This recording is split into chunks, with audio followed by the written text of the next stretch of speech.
Bishut Moreh Verabotai, nous sommes dans la période des parachiotes qui parlent de la sortie de l'Égypte. Et tout de suite après la sortie de l'Égypte, on attaque à quoi? Matan Torah, la paracha des Tunisiens, Yitro. Yitro, c'est Matan Torah. Ça veut dire que Akadosh Baruch Hu, il a fait exprès que chacun de nous ici, que le but de la sortie de l'Égypte, c'est Matan Torah. Il n'y a pas d'autre but. Il n'y a pas d'autre but. Le but de la sortie de l'Égypte, c'est Matan Torah. Parce que Akadosh Baruch Hu, il a voulu montrer au Bnei Israël, vous étiez esclaves, vous étiez esclaves chez Pharaon, mais toi, vous allez être mes esclaves. C'est tout. Vous savez très bien, lorsque quelqu'un vend une affaire, c'est pour lâcher une autre affaire. C'est pas rester sans rien faire. Il faut, c'est comme ça.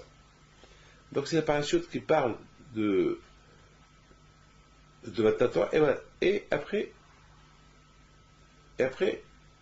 ça parle de l'esclavage, après ça parle de Matan Torah. Et de là, j'ai appris une chose. Hachamim me disent, celui qui a des problèmes, qui fait un bilan de conscience. Celui qui a des problèmes, qui réfléchit. Pourquoi il a des problèmes? Les problèmes ne viennent pas pour rien. Les problèmes, ils ont une raison. Pourquoi tu as des problèmes? Alors, il va chercher. Et voilà, il ne va pas trouver. Il voit qu'il fait sa prière. Il voit qu'il n'y a pas de problème. Il ne comprend pas pourquoi il a des problèmes. Il fait des recherches. Il voit qu'il n'a pas de problème. Il voit que entre lui et Dieu, tout est bon. Entre lui et ses amis, tout est bon. Avec sa femme, tout est bon. Même avec sa belle-mère, il la respecte. Tout va bien. Et pourquoi il y a des problèmes? Parce que c'est pas possible qu'un problème il vienne sans raison. Vous savez, c'est ça le mécanisme. Une voiture, elle ne tombe pas en panne s'il n'y a pas de raison pourquoi elle tombe en panne. Un homme, il ne tombe pas malade s'il n'y a pas quelque chose dans son corps qui ne va pas bien. C'est pas possible. Il y a une raison. Donc, voilà. Donc, il faut faire un bilan. Même les avions, on leur fait lorsqu'il y a une panne chez Mishmo que Dieu présente dans l'avion, et la panne n'est pas venue comme ça. La panne est venue parce qu'il y a un problème. Donc, lorsqu'un homme il a un problème, donc il a une panne dans son corps, il a une panne dans quelque chose de son comportement. Donc, il y a quelque chose qui ne va pas. Donc, il faut qu'il fasse des recherches. Maintenant, il a fait des recherches, et il a vu qu'il ne trouve pas. Qu'est-ce qu'il faut faire? Alors, on lui dit, il clé bibito Torah. On va dire, peut-être tu n'as pas assez étudié la Torah. Parce que le but de la création du monde, c'est la Torah. C'est la Torah. Il y a beaucoup de gens qui me disent, ah mais David, Torah, pourquoi étudier? Quel est le but d'étudier? Quel est le but d'étudier? Eh bien, la réponse, elle est simple. Lorsqu'on étudie la Torah, on s'accroche à Hachem. Parce que la Torah, c'est la seule chose qu'elle vient directement de la Kadosh Baruch Hu. Parce que lorsque tu manges, tu en profites. Parce que tu peux dire, mais en mangeant, je suis attaché à Dieu, parce que lorsque je mange, je remercie Hachem qui me donne la possibilité de manger. Oui, d'accord, mais tu en profites aussi. Donc, si tu fais gagner de l'argent, tu en profites aussi. Lorsque tu es en bonne santé, tu en profites aussi. Mais la seule chose que Béhémet, c'est tout ton corps, et ça te prend de ton temps et de ton énergie, qui fait d'une manière que tu fais plaisir à Hachem, lorsque tu étudies la Torah. Parce que lorsque tu étudies la Torah, c'est pas à manger, c'est pas de l'argent, et lorsque tu l'aimes et tu prends tout ton temps pour l'étudier, alors Akadosh Baruch Hu est super content. Dans Akadosh Baruch Hu, il a créé le monde pour que tu lui donnes ce plaisir-là. Parce que lorsqu'un homme étudie la Torah, même une demi-heure dans la journée, même une heure, je sais pas quoi, même 5 minutes dans la journée, il montre à Hachem qu'il est connecté à lui. Je vous donne une petite image. Un homme qui va faire la pêche. Un homme qui va faire la pêche. Alors, il jette, comment on appelle ça? Le hameçon, il le jette, il attend les poissons. Maintenant voilà, il attrape un poisson. Il sent qu'il a attrapé. Qu'est-ce qu'il fait? tout de suite, il le lève, il le prend. Pourquoi? Parce qu'il le laisse dans l'eau. Le poisson, il est encore dans l'eau. Il peut, et l'eau, c'est son exige, son exige, l'eau, c'est l'oxygène. C'est l'oxygène. L'eau, c'est l'oxygène. Donc, il lui donne la force. Donc, avec cette force, il reçoit de l'eau, il peut se décrocher, se sauver. Donc, tout de suite, lorsque le pêcheur, il le pêche, tout de suite, il le prend et le fait sortir. Et surtout, c'est un gros poisson, alors il lui donne un coup pour le tuer.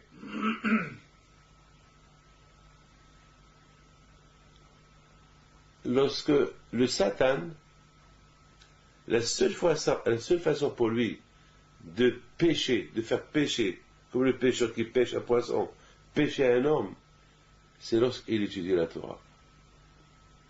Lorsqu'un homme, il étudie la Torah, il a l'oxygène. Il pourra pas en finir avec lui. Il pourra pas. Il faut qu'il le fait sortir de la Torah. Une fois qu'il le fait sortir de la Torah, c'est là qu'il peut faire de lui ce qu'il veut. Alors si toi tu t'accroches, et que tu restes dans l'eau, tu t'accroches, c'est le plus grand plaisir que tu peux faire à Kadosh Baruch Hu. Le plus grand plaisir que tu peux faire à Kadosh Baruch Hu, c'est lorsque tu t'accroches à la Torah.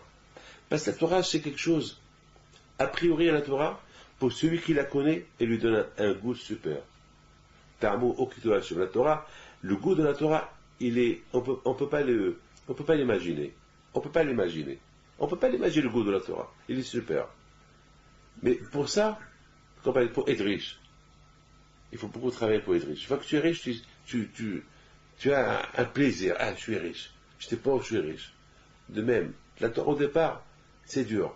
Mais une fois que tu deviens un bel Torah, une fois que tu deviens un homme de Torah, ah, tu es super content. Tu trouves le goût dans la Torah. Mais maintenant, on comprend très bien pourquoi Hachem, il veut qu'on étudie la Torah. C'est pas, la Torah, c'est un cadeau de double sens. C'est un cadeau qui est fardeau, et il est fardeau, après il devient un cadeau. Au départ, c'est un fardeau, après il devient un cadeau, mais une fois qu'il devient un cadeau, c'est le plus grand plaisir. Donc au départ, la Torah, elle est dure. Mais une fois que tu es dedans, tu peux pas t'en passer de la Torah. Tu peux pas.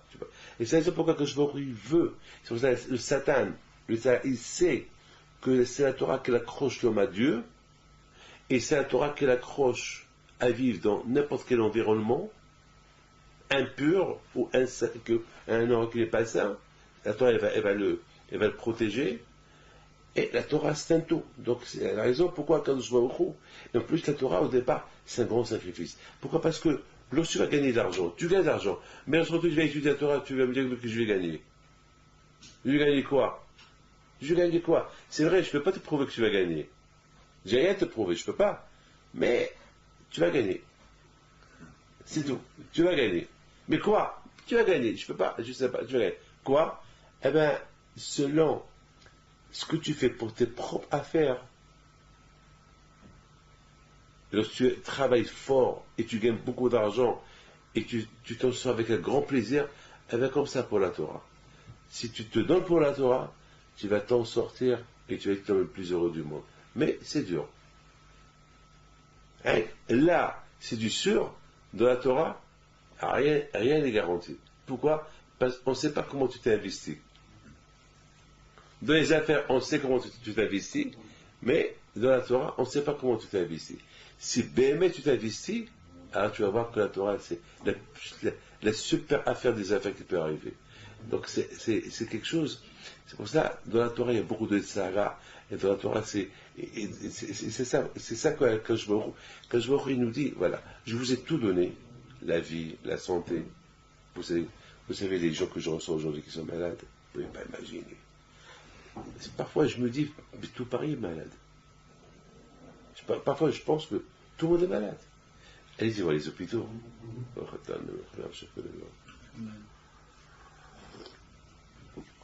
Allez-y voir les hôpitaux. Ils sont plein, craqués. Des gens que je connais qui n'avaient rien du tout hier.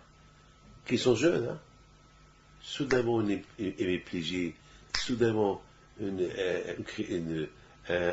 arrêt cardiaque, soudainement un truc cérébral, ils sont paralysés. C'est de la folie ce que j'entends. Mais c'est de la folie. Chez les enfants, chez les adultes, chez les moyens, les accidents, mais vous ne pouvez pas imaginer ce que j'entends. Mais vous ne pouvez pas imaginer ce que j'entends. C'est inimaginable. Vous êtes dans le travail, de temps en temps vous entendez quelqu'un qui est malade.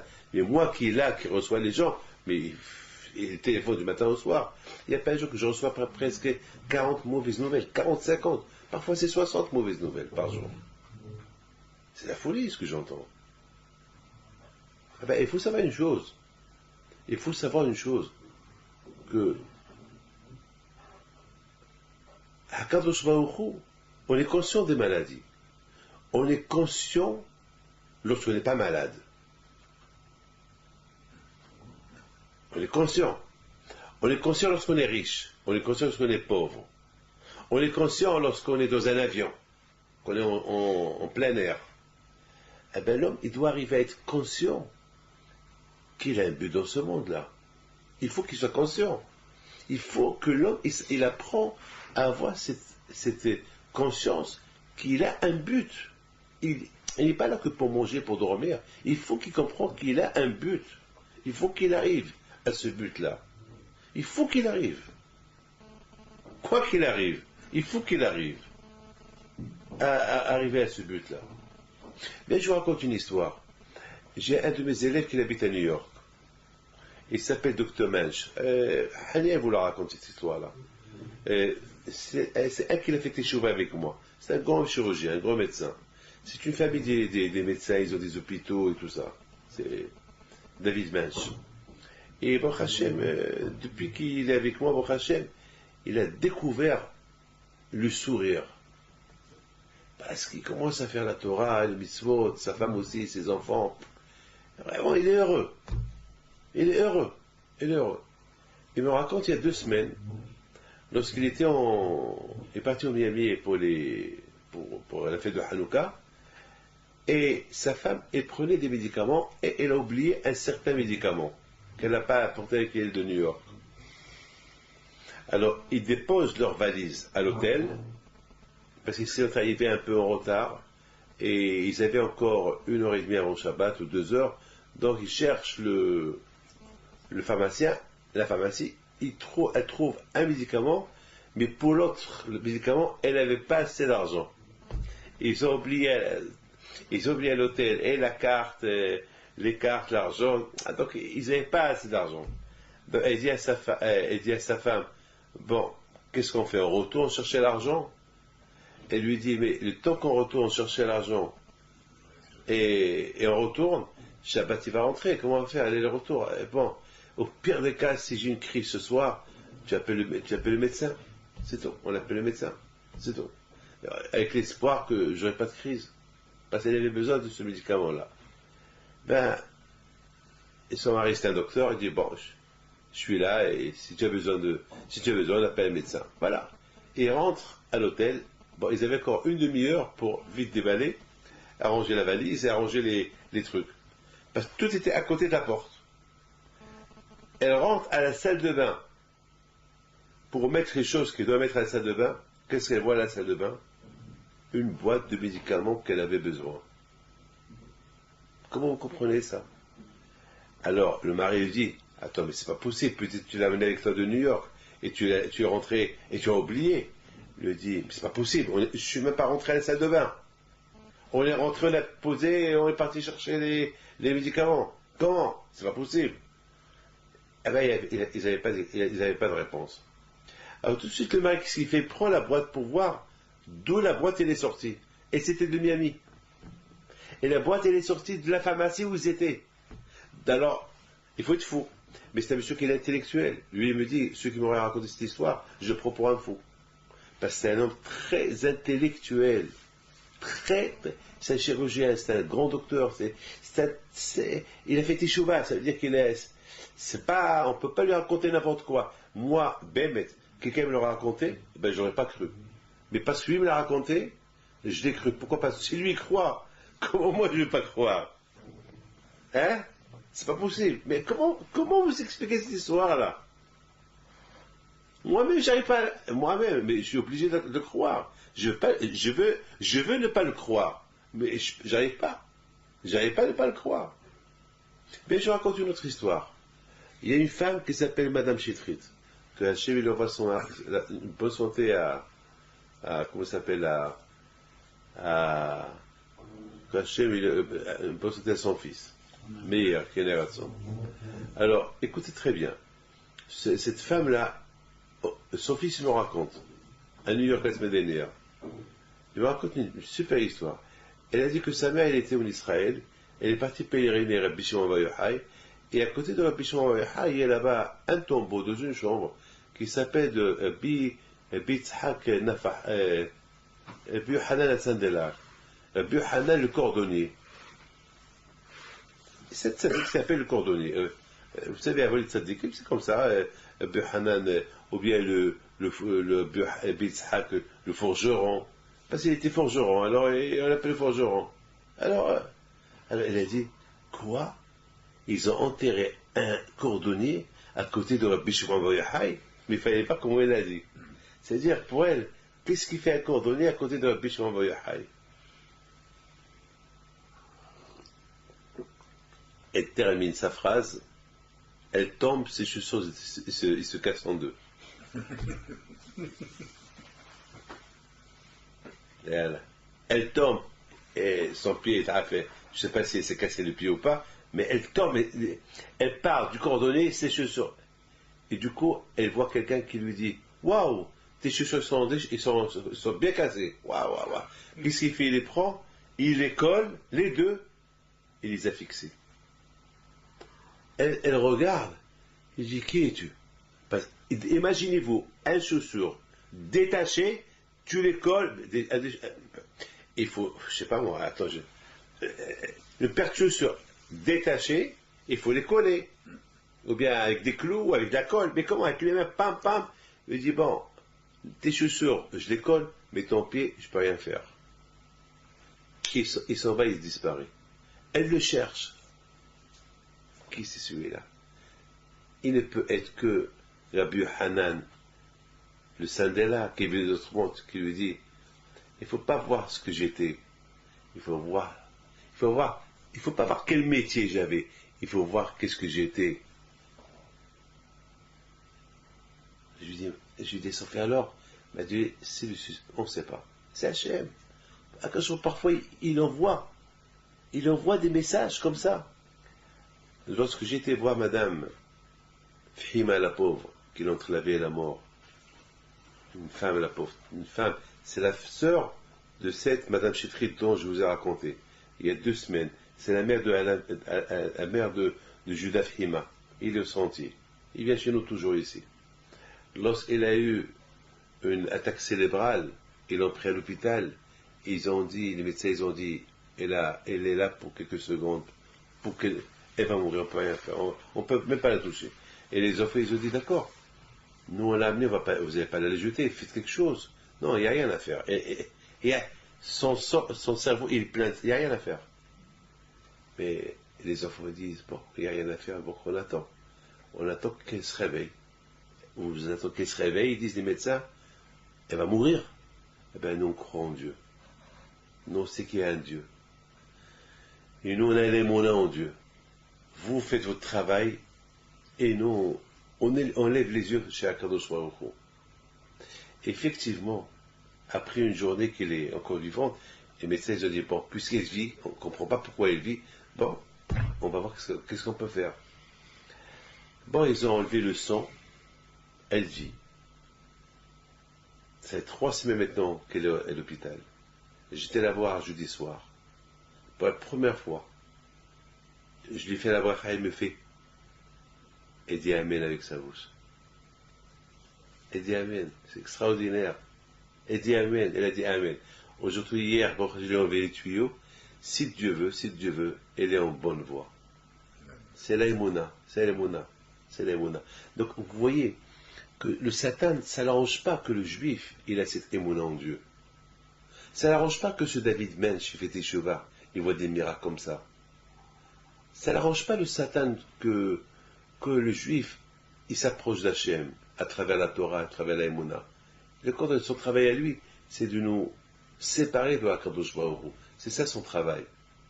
Alors nous, on se renforce, c'est pour ça qu'Akadosh Baruch Hu nous a dit, la seule chose qui peut vous rattacher avec moi, c'est la Torah. Pourquoi? Parce que la Torah, c'est le poison du Satan.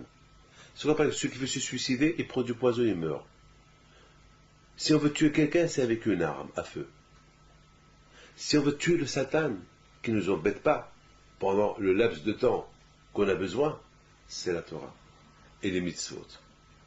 Mais ne croyez pas que pendant que vous êtes en train de charger l'arme pour le tuer, pour l'abattre, il va se laisser faire.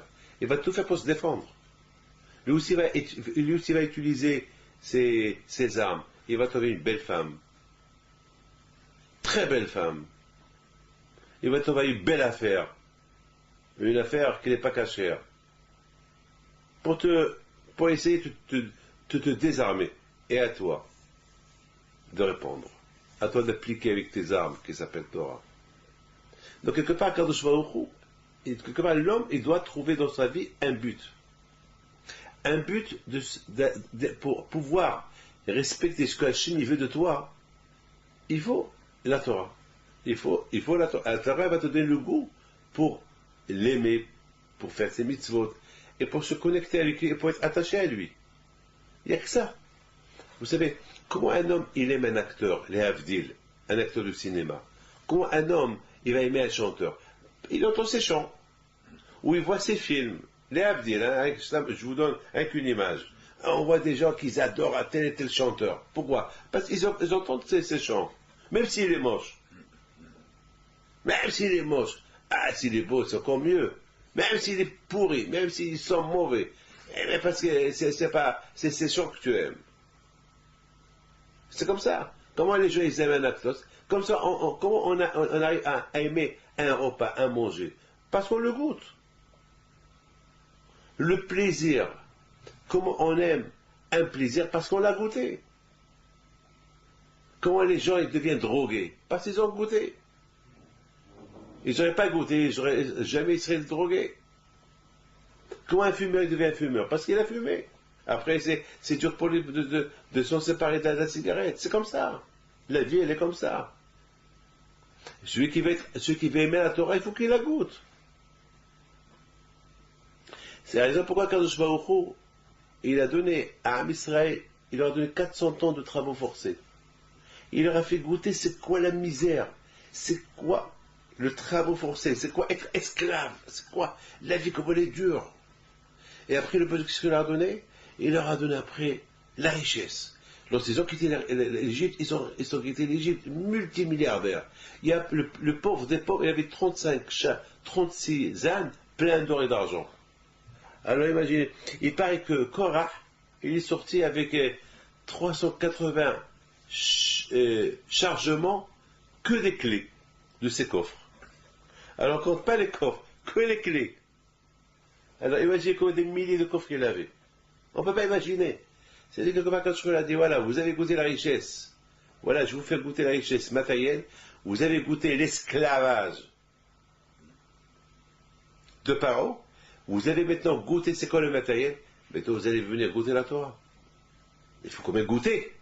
Vous allez goûter le mal, le bon, maintenant vous allez goûter le super bon. Mais, a priori, ça n'a pas l'air d'être super bon. Le contraire, ça a l'air d'être embêtant. Elle s'appelle Torah, c'est des ordres. Fais, ne fais pas. Fais, ne fais pas. Fais, ne mange cachère. Ne mange pas ta rêve. Ne mange pas le cochon. Touche ta femme, ne touche pas d'autres femmes. Regarde ta femme, ne regarde pas d'autres femmes.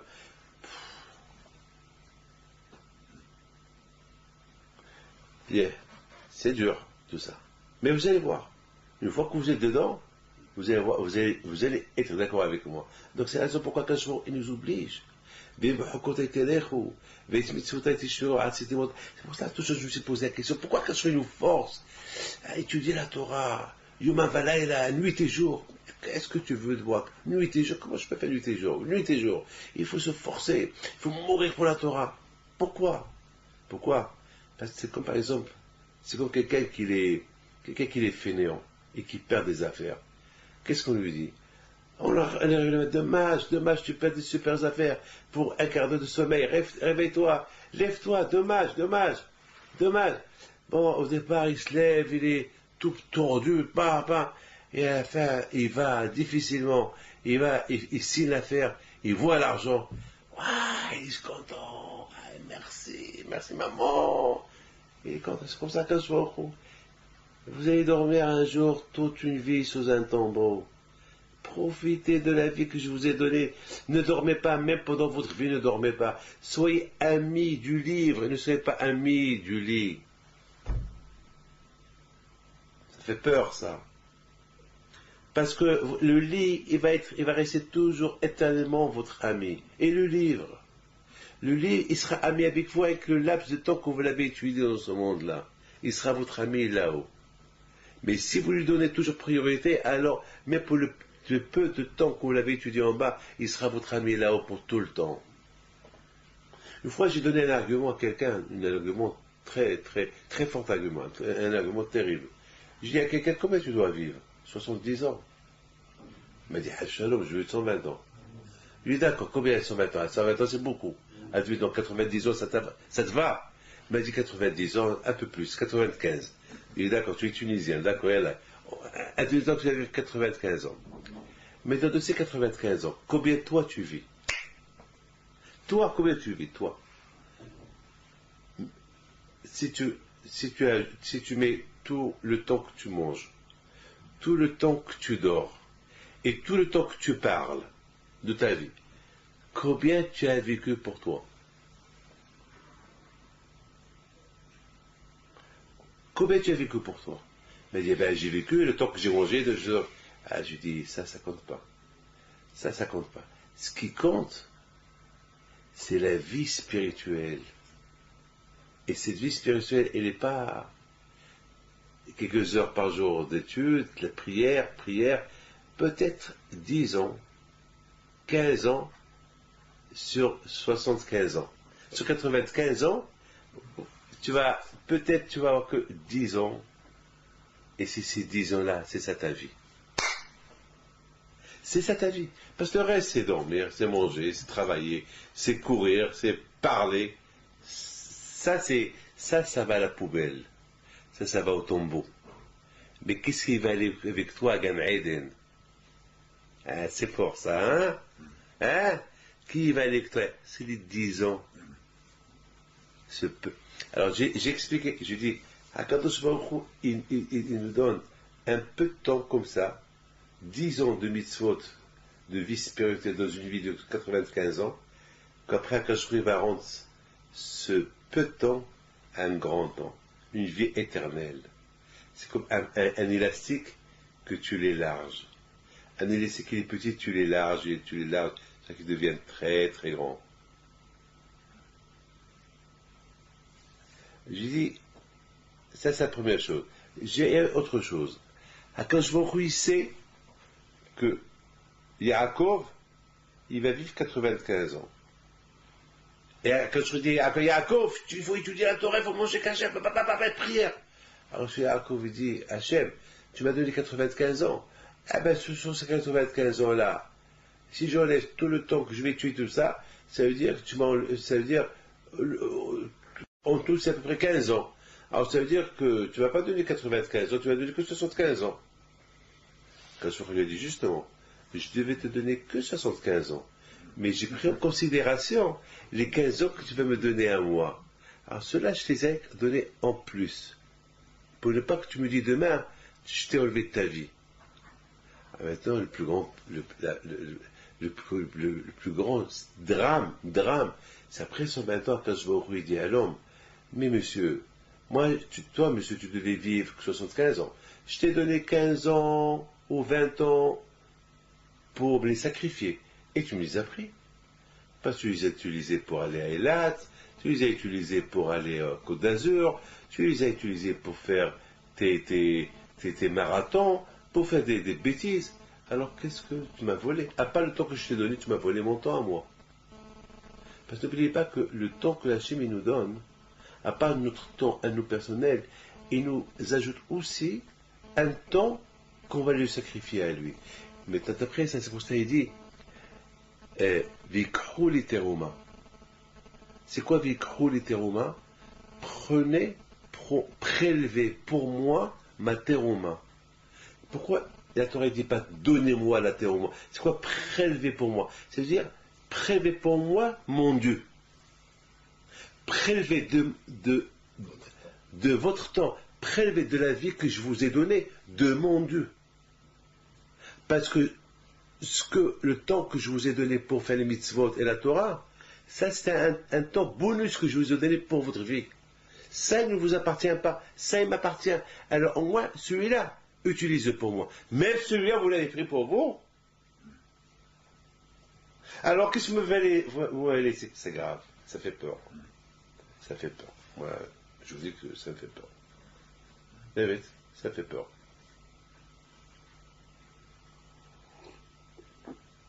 Ça fait peur. Ça fait très peur. Ça veut dire que d'après la thèse que je vous donne, le temps qu'on vit, c'est le temps que Dieu nous a donné, et le temps qu'on se consacre pour la prière, dans la prière et dans l'étude, c'est un temps qui est dû à Dieu. C'est son temps à lui, il faut qu'on lui rende. Quand par exemple tu me donnes, je te prête de l'argent, d'accord, je te prête de l'argent, oui ou pas, et tu me donnes une garantie. Oui. Hachem, il te donne la vie, d'accord, et il te demande une garantie pour la vie que je te prête. Et c'est quoi la garantie que tu lui donnes? Hachem, je te donne une garantie. Le temps que je vais consacrer dans l'étude de la Torah, ça je te donne une garantie. C'est-à-dire que,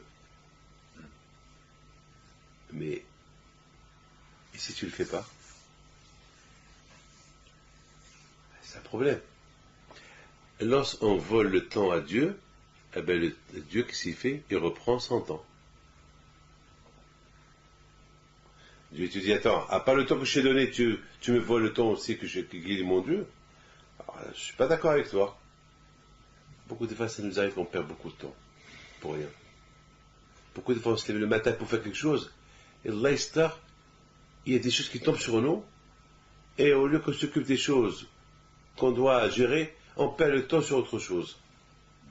Beaucoup de fois, on perd le temps comme ça. Beaucoup de fois, ça nous arrive, on est à la maison, on n'arrive même pas à utiliser le temps. On est assis, on est fatigué, sans rien. Et pourtant, on a dormi. Et réfléchissez pourquoi.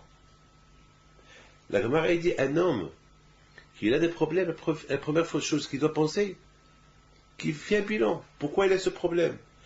Il a réfléchi, il a fait des recherches, il a vu a priori tout est bon. On lui dit peut-être, tu as volé un peu de temps à Dieu. Il y a un temps que tu ne sais pas que tu l'as volé. Peut-être il y a une minute que tu as pris à Dieu, du temps qu'il t'a donné.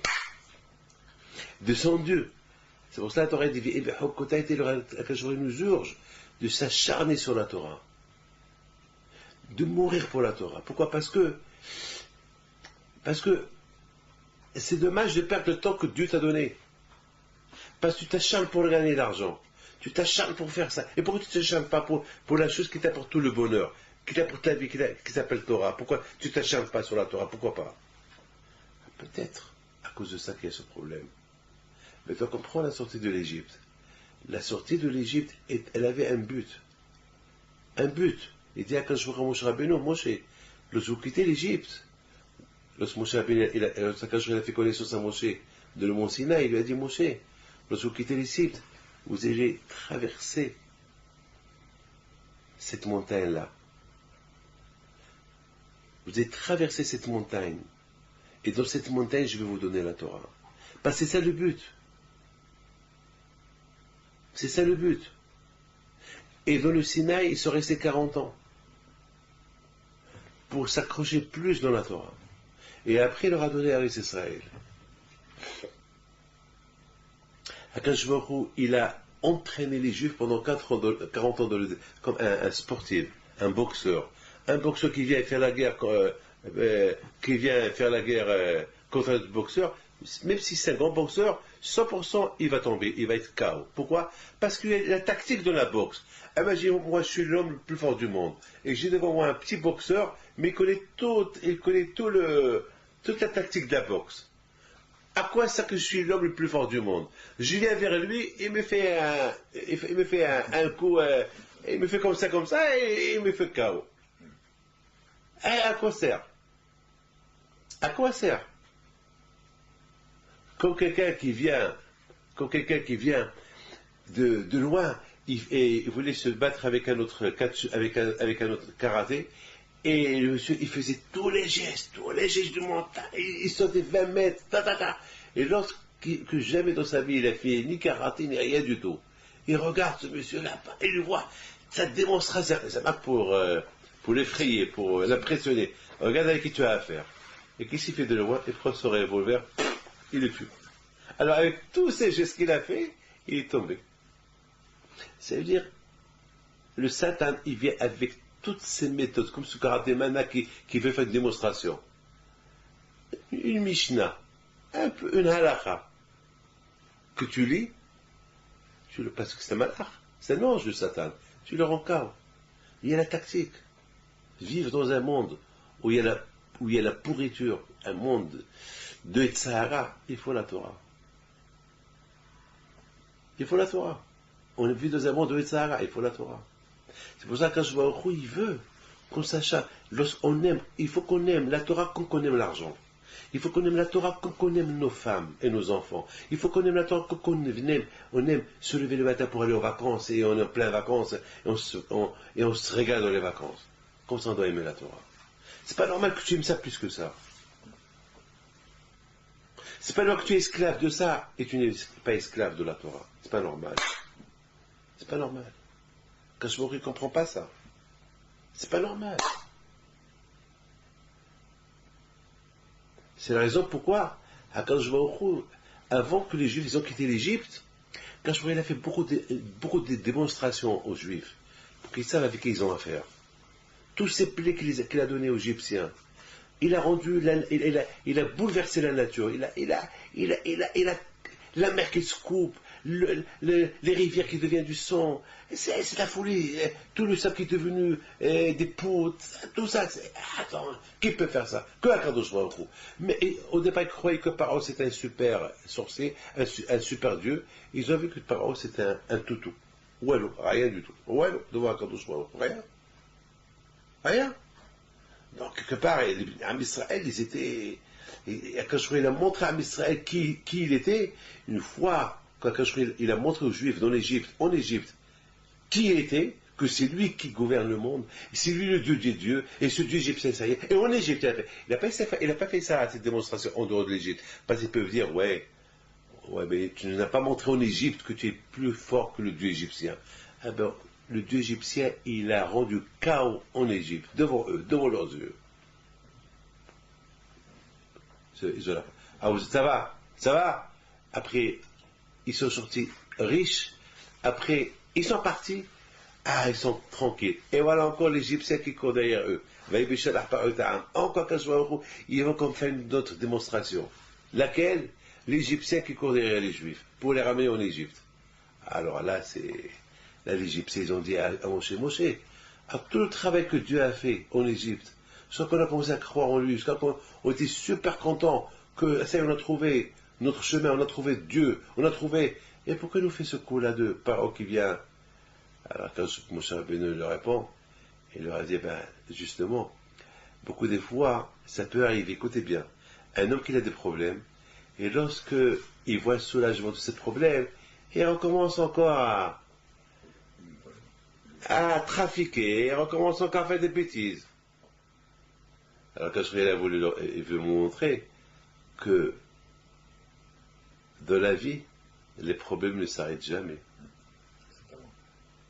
On termine un problème et un autre problème. On termine un et il y a un autre. Il y a beaucoup de fois on dit que lorsqu'on se marie, ça y est, les parents ils sont tranquilles.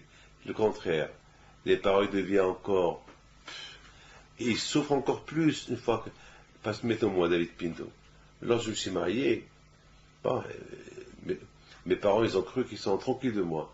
Et après, c'est le mariage, après, c'est des problèmes avec la femme, et c'est mes parents qui vont intervenir, et après, c'est les enfants, et après, c'est les petits-enfants. Les problèmes, pour moi, David Pinto, mes problèmes, ils viennent lorsque je me suis marié, les problèmes, ils auraient commencé.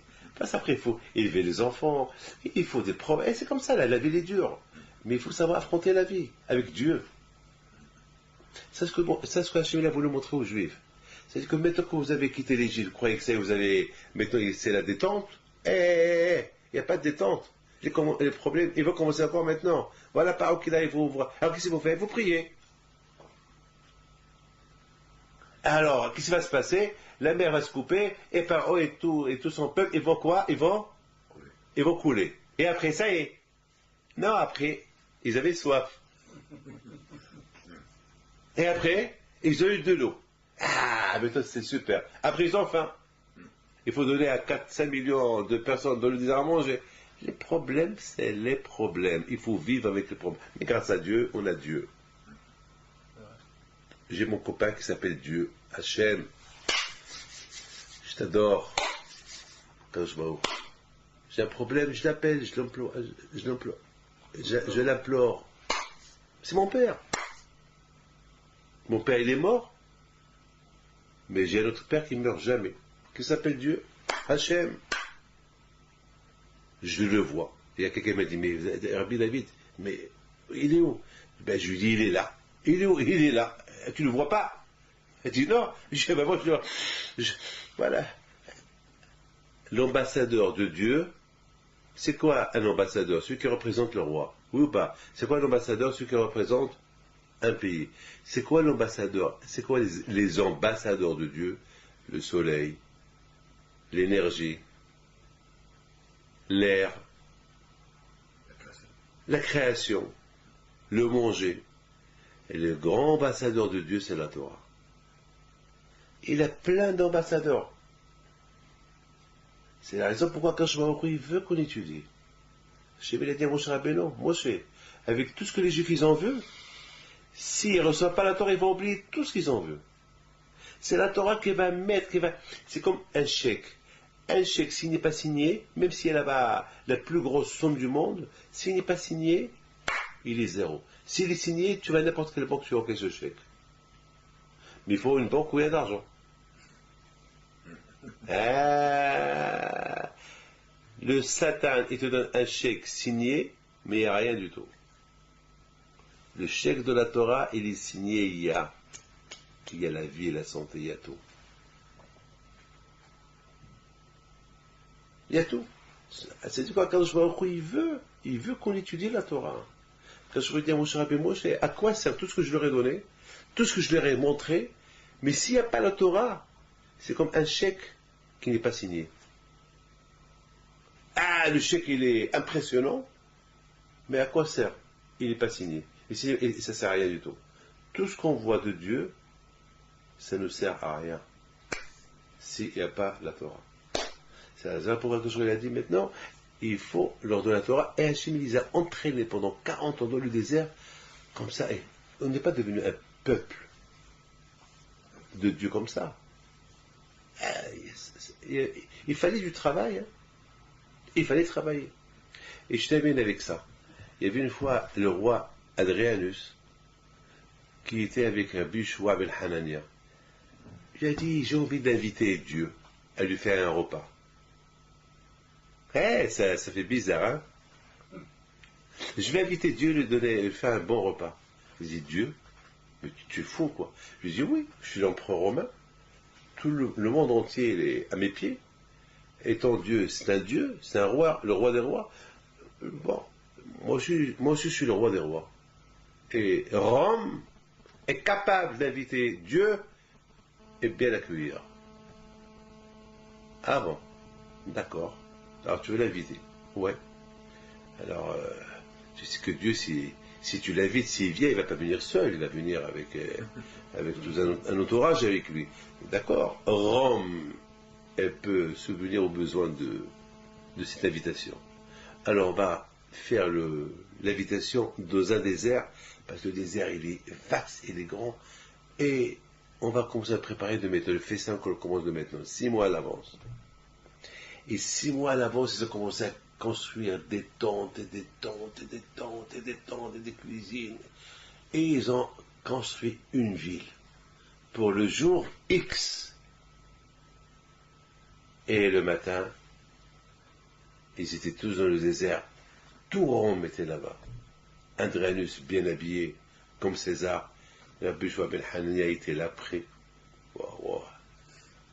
Il dit Hachem, j'ai affaire avec un fou. Il veut t'inviter. Regarde ce qu'il t'a fait. Toi, Hachem, tu sais comment t'occuper de lui. Montre-lui qui tu es. Pour ne pas qu'il se moque de moi. Pour ne pas qu'il me tue. Un vent, il est venu, il a tout balayé. Un vent, il est venu, il a balayé tout ce camping, tout ce que Adrien a adressé, tous ces tentes, tous ces milliers de tentes, et c'était un balagan. Tout détruit, comme l'Aïstache Mishmo, ce qui s'est passé à Tahiti. En une seconde, toute une ville, elle est morte. Presque 200 000 morts, l'Aïstache Mishmo. Que Dieu préserve. Que Dieu préserve. Vous savez, hier j'ai dit dans un cours, au Mexique, il y avait une famille Saba qui sont morts dans un accident d'hélicoptère. Monsieur Saba, sa femme, son fils et sa femme. 4. Et c'est des gens très riches, des gens qui font que du hesed, que du hesed, que du hesed. Beaucoup d'yeshivot, c'est eux qui les supportent. Et ils sont morts les pauvres. Bien sûr, tout le monde se pose une question, pourquoi? On n'a pas le droit de poser des questions. Mais la réponse, elle est simple. On sait que au Mexique, il y a des tremblements de terre. Il y a eu il y a quelques années des tremblements de terre qui a fait ravage. Peut-être qu'il y avait une xéra au Mexique. Et là, quand je prie la prière, elle est meilleure pour annuler cette xéra sur le Mexique. Pour annuler le décret du Mexique. C'est incroyable. Une semaine plus tard, regardez ce qui s'est passé à Haïti. Et Haïti, c'est pas loin du Mexique. C'est pas très loin, si vous voyez la carte géographique. C'est pas très très loin.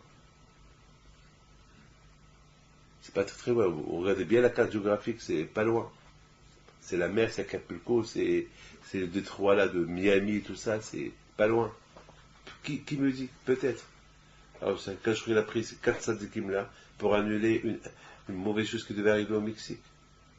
Malheureusement, à Tahiti, malheureusement, il y a un homme de Haïti, le pauvre, il a dit, j'ai vu ça dans le journal, il a dit, hé Dieu, pourquoi tu nous as pas, bon, pourquoi tu nous punis comme ça?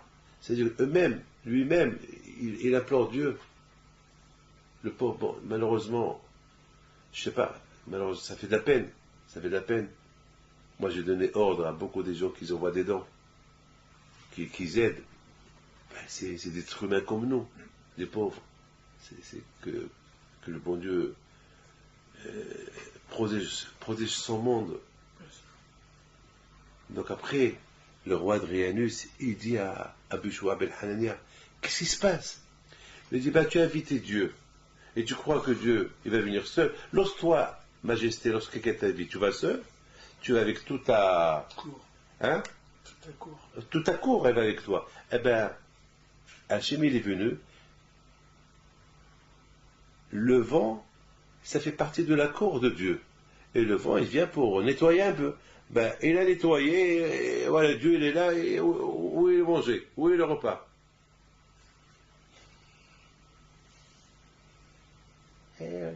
Regardez les choses comment elles sont. Pour arriver à croire en tout ça et être attaché à Dieu, il faut la Torah. Voilà mes enfants.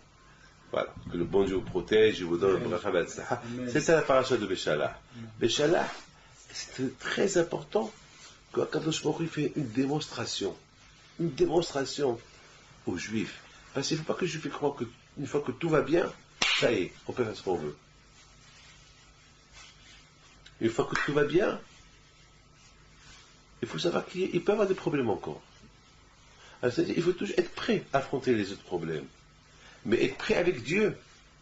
Mais si tu veux les affronter tout seul, c'est l'échec total. Moi, tous mes problèmes, j'associe Dieu avec moi, dans mes problèmes. Eh ben, si j'ai des problèmes, mon fils il est malade, eh ben, je vais associer le médecin pour la maladie de mon fils. Pourquoi? Je suis malade. Je vais associer le médecin pour ma maladie. Non, j'associe Dieu avec moi. Toi aussi tu es malade avec moi. Allez, les deux. Alors, aide-moi. Et je vais chez le médecin, sachant que le grand médecin qui s'appelle Dieu est avec moi. J'ai un problème d'argent, je vais aller chez le banquier. Et Hachem, je prends quand je reviens chez le banquier. Comme ça, quand je fais un coup d'œil au banquier, il me donne l'argent que je veux. Hier, il y a un monsieur qui vient chez moi. Regardez, hein, j'avais besoin de 1000 euros. Je devais donner à quelqu'un. Il y a quelqu'un qui vient, je vous donne la parole d'honneur. Quelqu'un, celui qui le voit, il croit qu'il est pauvre. Celui qui le voit, il croit qu'il est pauvre. Je vous donne la parole d'honneur. Comment il était habillé, et comment il parlait. Il me laisse sur la table 1000 euros. Je ne croyais pas mes yeux. Deux verres, voilà. Je crois qu'il doit être dans ma... Et il me les passe comme ça sur la table. Je le regarde, je dis, je crois que vous êtes trompé. Non, non. Vous êtes sûr? Oui. C'est Hachem. Et je peux qu'il ait voulu pour me donner que 10 euros, peut-être. Et quand je me retrouve, sachant que j'avais besoin de 1000 euros pour le donner à quelqu'un, il a mis dans la tête de donner 1000 euros. Voilà, c'est... Voilà mon banquier. On a besoin des centaines de milliers d'euros par mois. Et comment? Pourquoi on a un business, on travaille, pourquoi on a des affaires pour les gagner, pour les donner à des pauvres? Non, on n'a pas tout ça. Alors comment on les a? Eh bien, Hachem. Hachem il met dans la tête des gens, donner à Rabbi d'habitant, donner à Rabbi d'habitant, donner à Rabbi d'habitant, donner à Rabbi d'habitant. Et après, cet argent, je les ai, et je paye celui-là, et je paye celui-là, et je paye celui-là, et je paye celui-là, et jette celui-là, et jette celui-là. Et c'est comme ça. Et c'est comme ça. C'est quand je vois au roux. Une fois, j'ai dit à quand je vois au roux, tu m'aides pas, je t'aide pas. Tu m'aides pas, je t'aide pas, parce qu'après tout, je travaille pour toi, alors je reste à la maison. Va travailler toi. Va toi, va va recevoir les gens toi-même. Et fais-leur misbérach. Comme ça, pourquoi? Parce que je considère Hachem comme mon père. Lorsqu'on considère Hachem comme papa, les portes ils sont ouvertes. Mais on considère le bon Dieu comme un étranger. On vient à l'Esnaveur comme des étrangers. Et on sort comme un étranger. Et après on sort, on l'oublie carrément. Et alors quel contact tu as avec le bon Dieu? Tu rentres chez ta femme à la maison, tu fais la tête à ta femme. Tu ne lui parles même pas. Après, il y a un divorce. Tu fais la tête au bon Dieu. Tu n'écoutes pas ce qu'il te dit. Après, il y a un divorce entre toi et lui. Et après, allez, débrouille-toi. Tu veux te débrouiller tout seul, tu veux vivre tout seul, allez, va. Voilà, mes enfants. Que le bon Dieu, je sais que vous êtes des bons croyants. Vous avez un bon papa, vous y croyez. D'ailleurs, il vous montre beaucoup de miracles quand je vois au roux. Je vous bénis, que le bon Dieu vous protège, je vous donne le bracha v'atzlaha. Et Bisrout Rabbi soit avec vous, et que après la paracha de Béchalah, c'est la paracha de Yitro. C'est une belle démonstration. Kadosh Baruch Hu nous a libérés de l'Égypte, en nous montrant beaucoup de miracles. On est sortis super heureux de l'Égypte, et Kadosh Baruch Hu nous envoie encore des ennemis. Pharaon. Encore on a peur de Pharaon. On dit, ah bon, c'est qu'est-ce qui se passe? Ah ben, les problèmes, ne croyez pas que c'est la fin des problèmes. Les problèmes, ça n'arrête pas. Il faut savoir les affronter. C'est impossible. On termine d'un problème, on sort. Le plus important, c'est de résister les problèmes. C'est comme les vagues. Tu sais, on considère ce monde-là comme dans une mer où il y a beaucoup de tempêtes, où il y a une grande tempête. Et le bateau, il passe. Mais il faut que le bateau il soit fort. Il faut que le capitaine il soit fort. Parce que si le capitaine il meurt, le bateau il coule. Parce que le capitaine il voit la vague, il évite. Bon, tu vois. C'est comme celui qui, si vous prenez les tas d'eau et vous jouez. Il faut savoir comment jouer. Ou bien le coureur là qui prend le rallye, prend la voiture et il fonce. Et il sait comment tourner dans un virage. Mais s'il continue à foncer, il crève, il meurt. Ça montre, on vit dans une tempête. Il y a une vague. on monte la vague, on se libère de cette vague, et il y a une autre vague qui arrive. Et il faut l'affronter. Après, il y a une minute de quart, hop, encore une vague. Et c'est ça ce qu'Hachem veut nous apprendre. La vie, elle a plein de vagues. Toute la vie, c'est des vagues. Il faut savoir les affronter avec Hachem. Prier à Kadosh Baruch Hu. Et surtout, avec la Torah.